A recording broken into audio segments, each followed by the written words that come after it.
Hey guys, it's Mad Morta, and this video is going to be a little bit different because instead of showing you the end product and saying here's what I did, I'm going to be showing you step by step what I do. I'm not going to be showing me in the middle of spray painting, but I'm going to show you after I spray paint a layer because I need both hands to do that, and I record with my phone, so I can't do that. But what I can do is do each step and then show you, okay, here's what I did, and here's what went wrong, here's what I could have done better, here's what went right, here's tips, things that I think of as it happens. So this is going to be black and gold Legend of Zelda themed. I'm not 100% on the design, but I'm hoping it won't be too much like the Metroid one, although there's not a whole lot of wiggle room with where you can put designs on here, so we may just have to have 5 very similar Game Boy colors, but we'll see. I'll try to make it different. I think I will try to do both a stencil and a 3D printed design on it because I disassembled everything. Make sure that you get the faceplate off. I used a knife and just from the back ran it in between the faceplate and this plastic here. Which is fine. You can scratch this stuff up as long as you don't scratch up here because the faceplate covers all this, so that's fine. And I used a needle to get the sticker off of here, but the sticker is in kind of bad shape, so I probably won't put it on, which is why I'm thinking I'll 3D print, The Legend of Zelda and put it there. I'm thinking the buttons will be gold and the majority of it will be black, but that's subject to change, and we'll kind of see how it goes. A lot of this is changing my mind halfway through, but the gold is not recommended for clear coat, which is why I am videoing this one, because I expect it's probably going to wrinkle, like how gloss does sometimes, like I told you guys about, but the gold isn't meant for clear coat, but I'm going to clear coat it anyway because it's a Game Boy. It's going to get banged around and you can't not have clear coat on it. And I have used it before with good results, so I know it's possible, but it'll probably take a couple tries to get it just right, so we're gonna see how this goes, and hopefully I'll be able to show you how to deal with if something does go wrong on it, how to sand it down and what grit to use and that kind of thing. So on to the next step. Okay, so here I have cleaned off all the pieces and I've taped them to paper plates. That way, when I'm painting, if there's a wind, it won't fall off. These pieces don't stay on quite as well, but, for the others, it really helps a lot, so I recommend that you do that.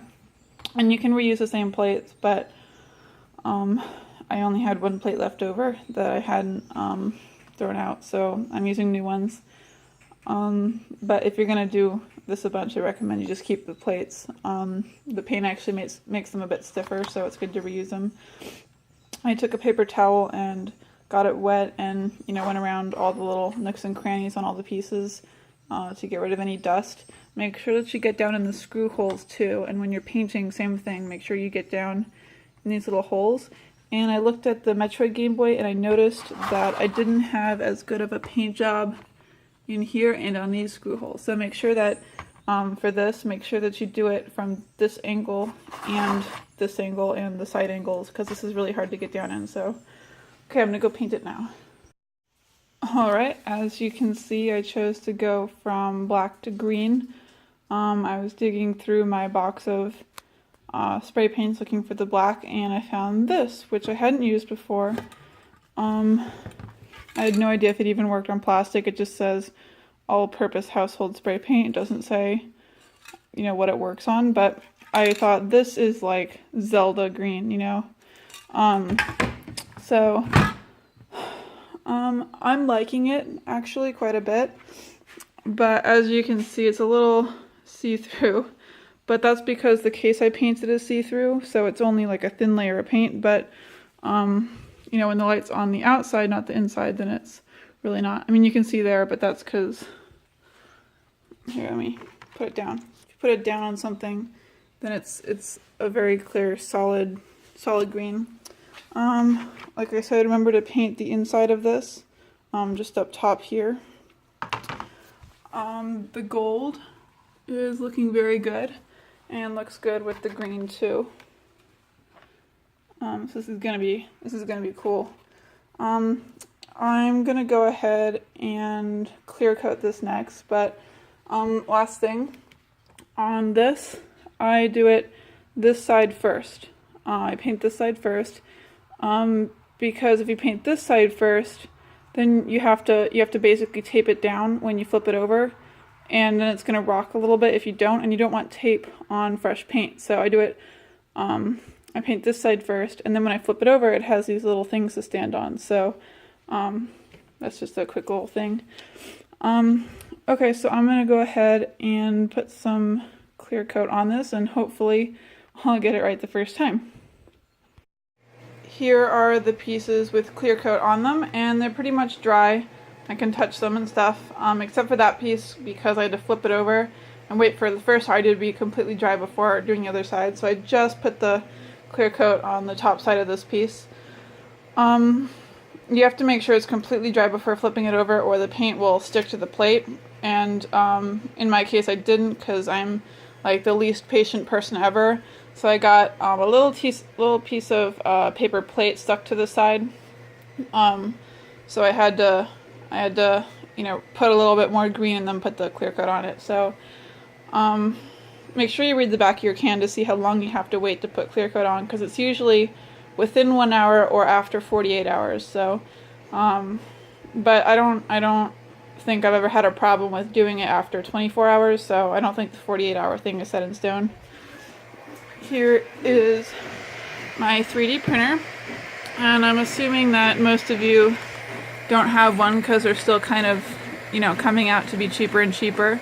This one was $340 after shipping from monoprice.com, and it's easy to use. It's it's simple and good, and the only problem that I ever have with it is that this stuff breaks in the middle, and then I have to thread it through again, but that's not a big deal. Most 3D printers have an issue with things sticking to the plate. They won't stick, and mine's kind of the opposite, where they stick really well. But I've kind of figured out how to get them off, and you can always use a different plate, if it's sticking too much is a problem. But really, that's a good thing, because most printers it's the opposite. So I downloaded this logo from thingiverse.com. The Metroid one I made myself, but this one I just downloaded. Because the Metroid one I couldn't find one that I liked, so I made my own, and I wasn't going to make my own for this one if I liked this one just fine. So that's what I did here. I'm also going to print out the Triforce logo. I apologize for skipping ahead a little bit, but it was getting kind of dark outside and I wanted to paint these. So I printed out a Triforce logo and Zelda, because with the size of Zelda I couldn't get the Legend of and have it be not ridiculously tiny, so it just says Zelda on it. And everything's pretty much dry. I epoxied these on. I just painted them. I sanded and painted these. See how there's kind of bumps on the top of these?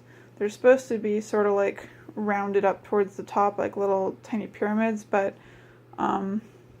the printer just couldn't print that small, so it came out with like little things on it. So it's better at doing lines than dots. But anyway, I sanded it down and it came out really well, and I painted it.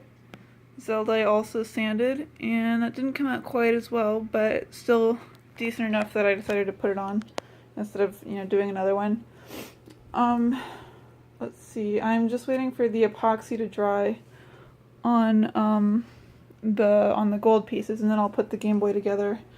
So back in a sec. Here is the Gameboy all assembled and with the faceplate on it. I forgot to sign the inside, which I normally try to do, but that way if something ever goes wrong with something, then they can, if they take it apart to fix it, then they'll see my name inside and be able to look me up and ask, hey, my mod chip stopped working or whatever. So just that kind of thing. Plus I think it's kind of cool to have my name inside. But Here it is. It's decent. I'm unhappy about the sticker. I tried to epoxy it instead of super gluing it like I always do. And not only did I still have to super glue it, but the epoxy left these bumps underneath it, and I had to sit there for like, a while waiting for the epoxy to dry. So don't use epoxy, use super glue. I got all the parts on it, even inside the battery cover. There's no part on it that I can see that doesn't have the green paint on it. I think both sides are even, which is important to do. It's kind of hard to do, but see how the light reflects off both sides equally. You want it to be like that. You don't want one side to look different than the other, which does happen sometimes, so just keep an eye on that.